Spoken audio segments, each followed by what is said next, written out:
everyone, welcome to my YouTube channel. Today I am here to discuss about BSA, भारतीय साक्ष्य अधिनियम 2023। आइए जानते हैं भारतीय साक्ष्य अधिनियम 2023 के बारे में। This act replaces the Indian Evidence Act 1972। यह कानून इंडियन एविडेंस एक्ट 1872 को रिप्लेस करता है। It came into force on 1 जुलाई 2024। यह 1 जुलाई 2024 में लागू हुआ था। It was introduced in Lok Sabha on 11 अगस्त 2023। यह कानून लोकसभा में इंट्रोड्यूस हुआ था 11 अगस्त 2023 को।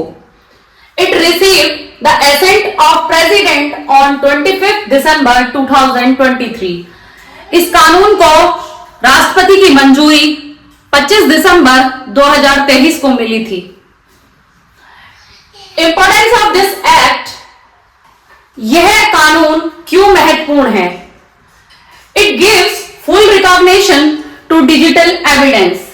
यह कानून डिजिटल एविडेंस को पूरा रिकॉग्निशन देता है, पूरी मंजूरी देता है।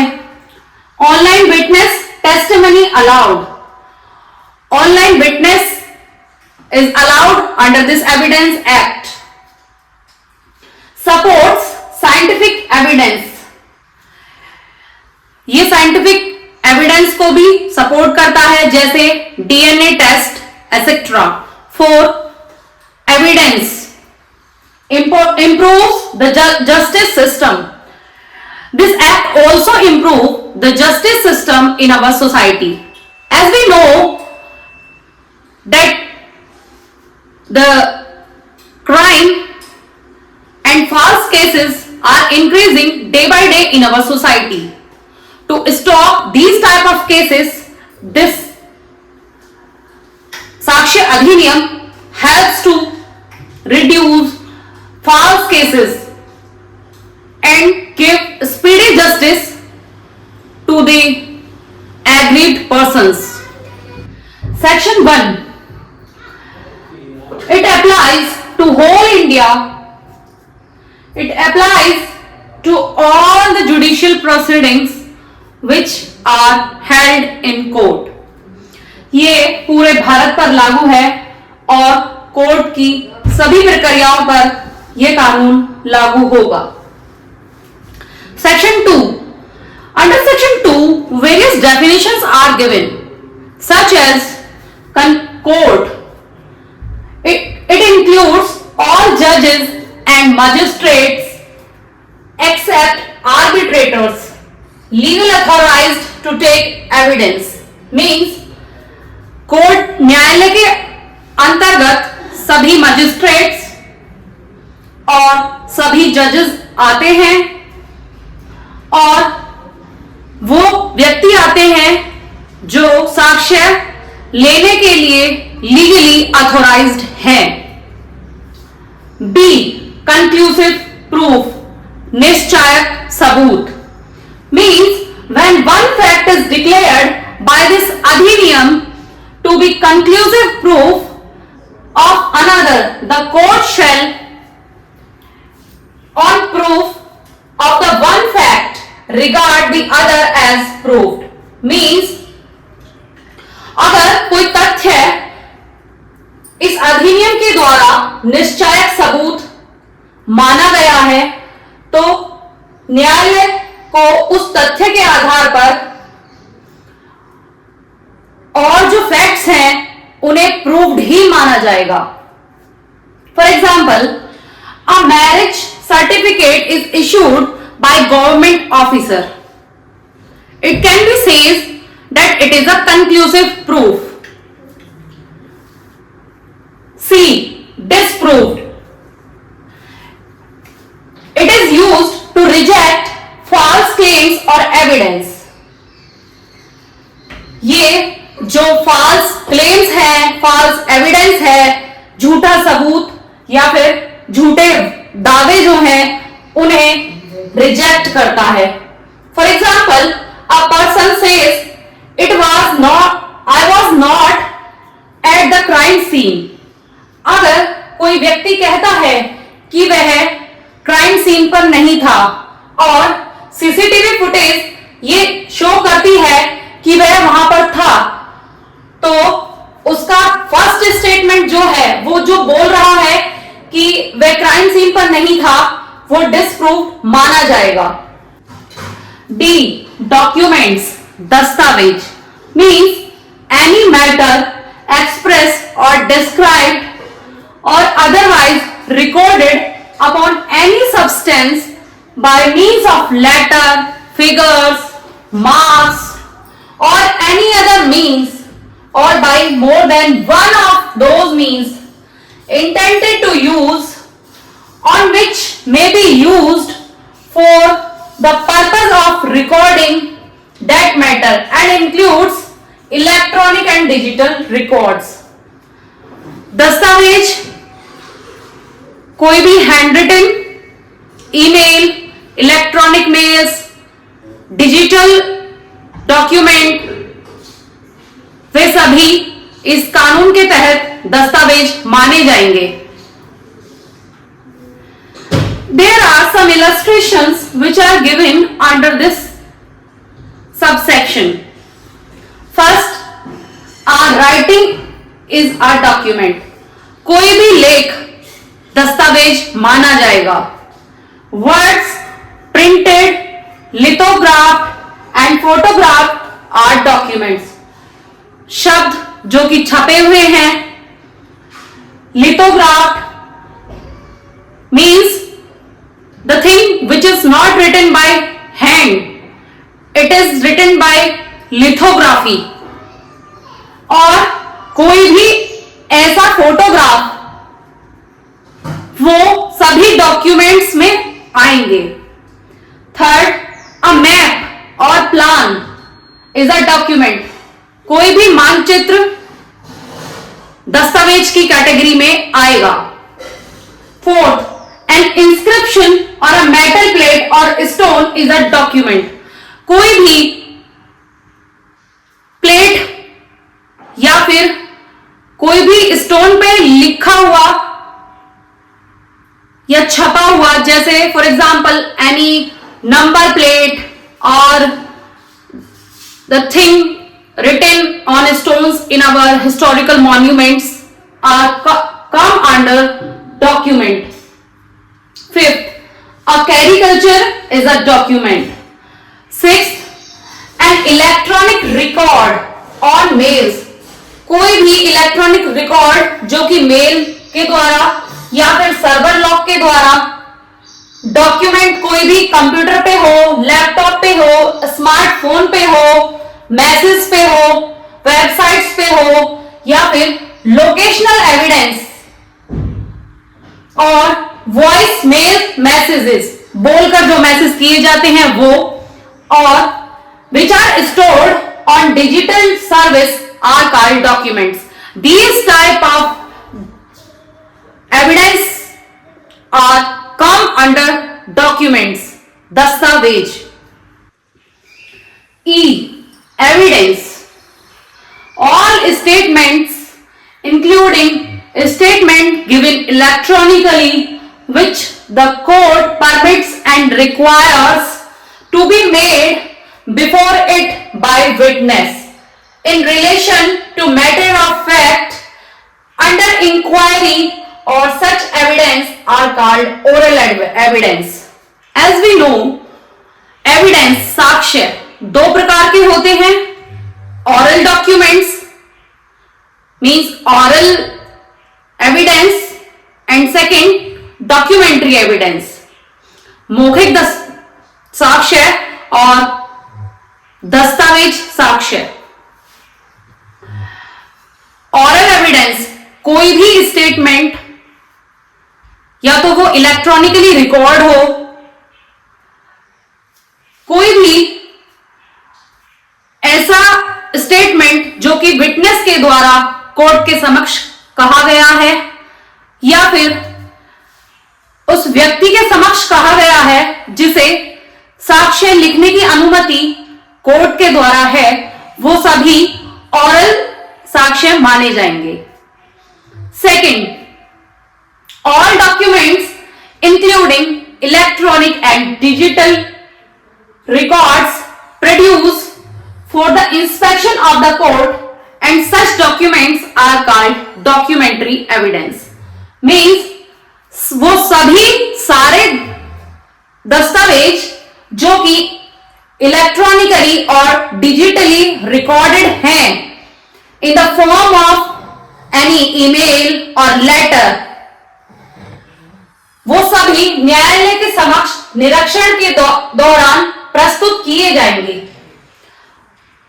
जो डॉक्यूमेंट्स जैसे लेटर और एनी ईमेल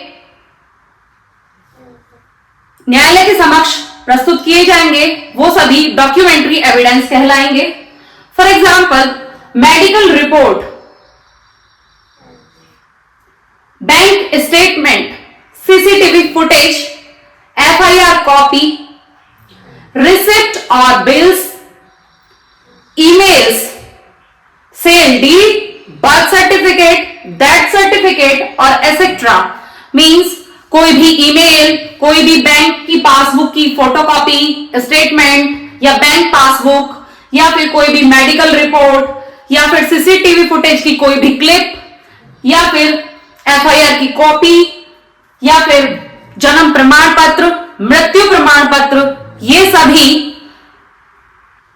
डॉक्यूमेंट्री एविडेंस माने जाएंगे under subsection E of section 2।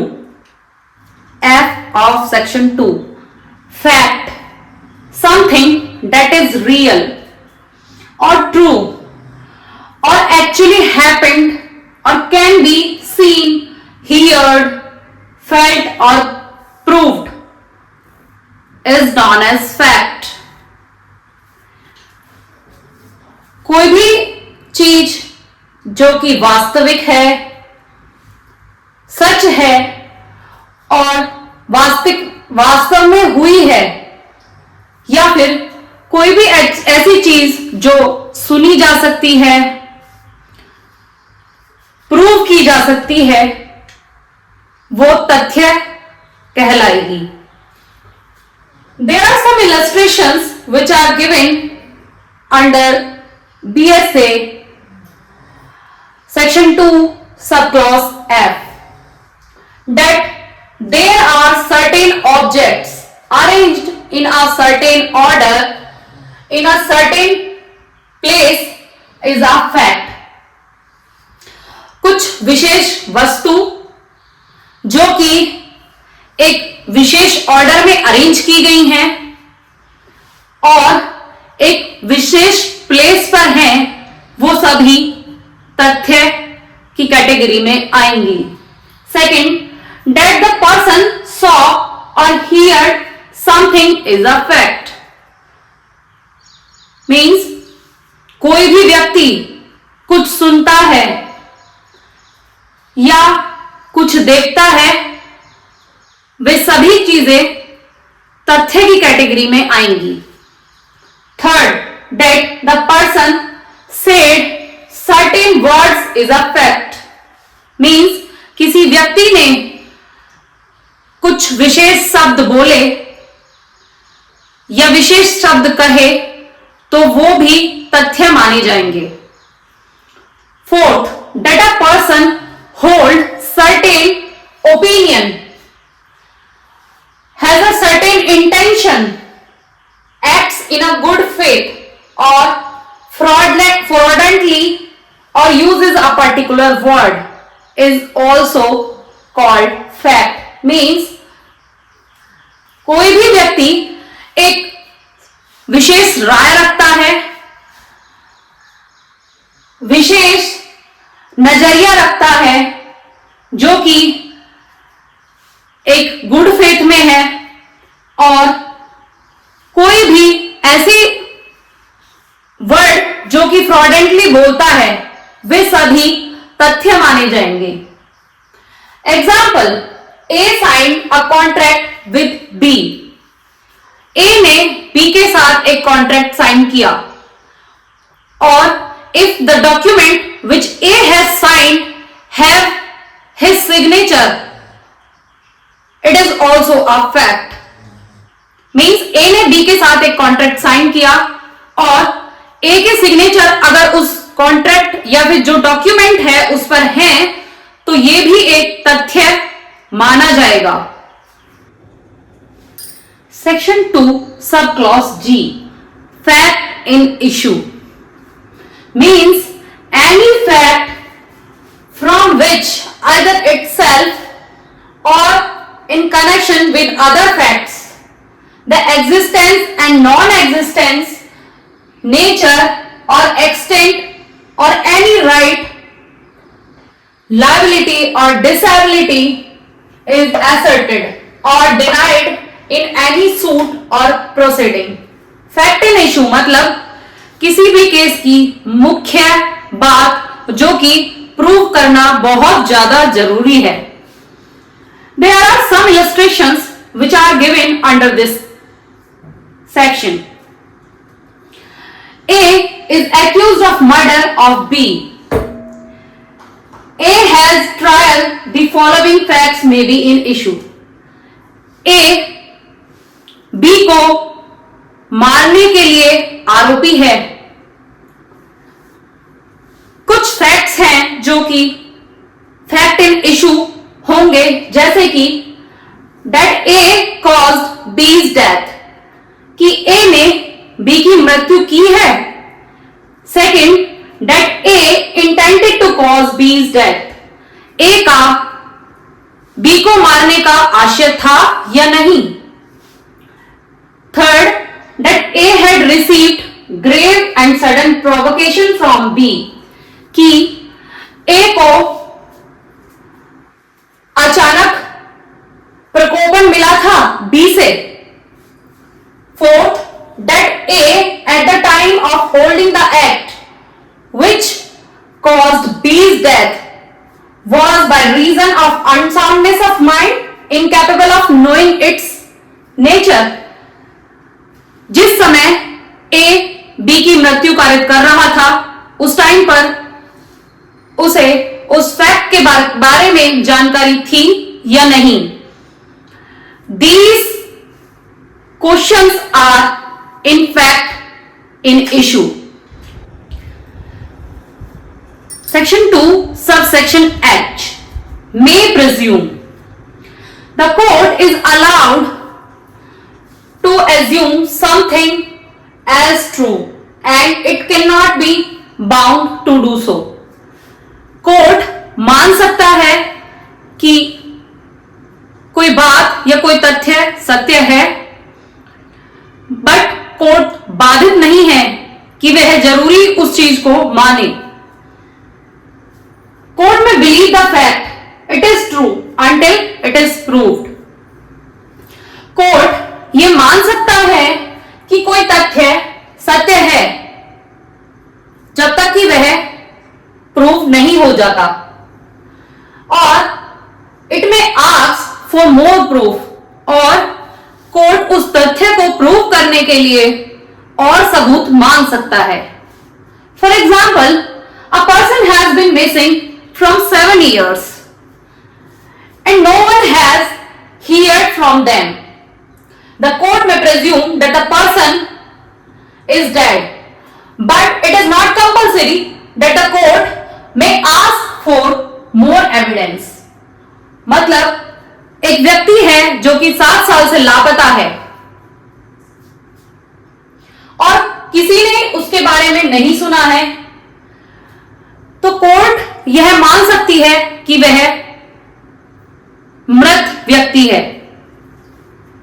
या फिर वो उस चीज को साबित करने के लिए कि वह मर गया है या फिर जिंदा है और सबूत मांग सकती है। It is not compulsory that court may presume that the man is dead. Example 2, if a document is signed with a digital signature and its look proper कोई दस्तावेज अगर डिजिटली साइन किया हुआ है और वो प्रॉपर लग रहा है तो कोर्ट प्रिज्यूम कर सकती है कि जो सिग्नेचर उस डॉक्यूमेंट पे हैं वो वैलिड सिग्नेचर्स हैं।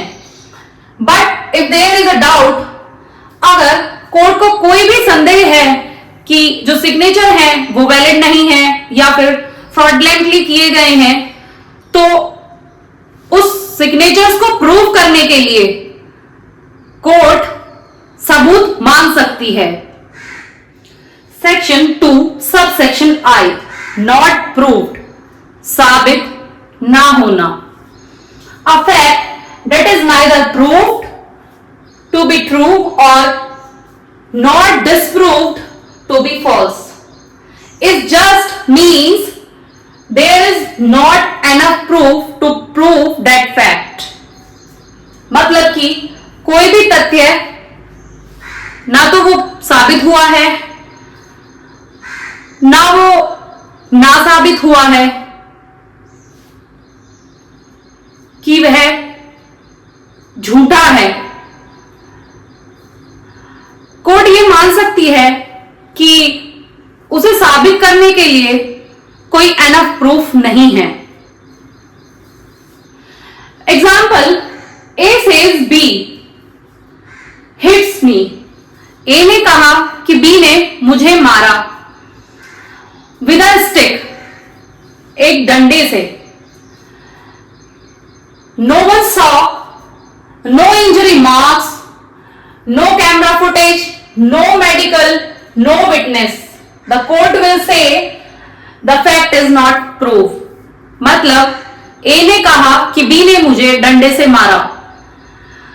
इस तथ्य को साबित करने के लिए ना तो कोई मेडिकल रिपोर्ट है, ना ही कोई इंजरी मार्क्स है, ना ही कोई सीसीटीवी कैमरा फुटेज है और ना ही कोई गवाह है। तो कोर्ट ये मान लेगी कि जो तथ्य है कि ए ने बी को डंडे से मारा वह साबित नहीं हुआ है।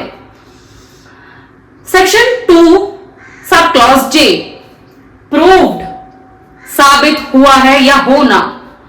The court believes the fact to be true when the evidence is clear और ट्रस्टवर्दी एंड सफिशिएंट।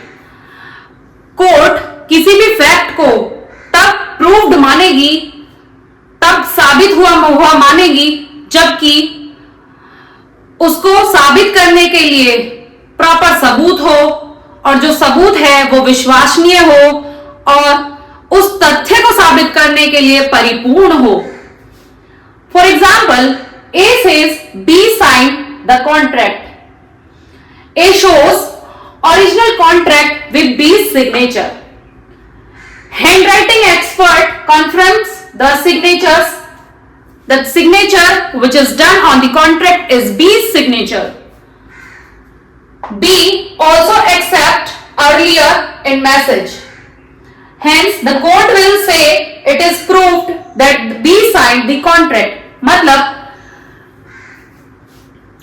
A कहता है कि B ने कॉन्ट्रैक्ट साइन किया है उसके साथ और A कोर्ट को दिखाता है ओरिजिनल कॉन्ट्रैक्ट का डॉक्यूमेंट जो कि B के द्वारा साइन किया हुआ है और हैंडराइटिंग एक्सपर्ट ये बताता है कि जो कॉन्ट्रैक्ट पर सिग्नेचर किए हुए हैं वो B के ही हैं और B इस बात को मैसेज में पहले ही एक्सेप्ट कर चुका है। तो कोर्ट ये मान लेगा कि जो कॉन्ट्रैक्ट पर सिग्नेचर हैं वो B के ही हैं और जो कॉन्ट्रैक्ट किया हुआ है वो B ने ही किया है A के साथ। Section 2 sub section K, relevant, सुसंगत। A fact is said to be relevant to another when it is connected with the other. कोई तथ्य जब सुसंगत माना जाएगा जब वो किसी दूसरे तथ्य से संबंध रखता है। It is a fact connected to the case and helps the court to decide the truth. ये एक ऐसा तथ्य जो कि कोर्ट को हेल्प करता है केस को डिसाइड करने में कि हां जो तथ्य है वो सत्य है। For example, in a theft case the fact that the accused was near the shop at midnight is relevant. Means एक चोरी के केस में यह तथ्य था कि जो आरोपी है वो आधी रात को दुकान के पास पाया गया, तो आरोपी का दुकान के पास पाया जाना एक रेलिवेंट फैक्ट है। Section 2L shall presume, court मान लेगी, the court has to accept the fact as true unless someone has proves otherwise. The court must presume the fact, but the other party has to right to challenge and disprove it with evidence. Means the fact, कोई तथ्य है कि कोई व्यक्ति किसी दस्तावेज पर sign करता है, तो वो साइन करना उसका रेलिवेंट फैक्ट माना जाएगा और कोर्ट को वो प्रेज्यूम करना पड़ेगा। For example, A sends a legal notice to B by registered post. A ने एक न्यायिक लेटर B को भेजा एक रजिस्टर्ड पोस्ट के through. Then here the postal receipt shows the letter was posted properly. यहां पर जो लेटर की पोस्टेड रिसिप्ट है वो यह बताती है कि लेटर प्रॉपरली पोस्ट कर दिया गया है और बी को रिसीव हो गया है। तो जो कोर्ट है वो यह मान लेगी उस रिसिप्ट को देखकर कि लेटर बी के पास पहुंच गया है, जब तक कि बी यह प्रूव ना कर दे कि उसे लेटर प्राप्त नहीं हुआ है। If you like my video, do subscribe my channel and comment. Thank you.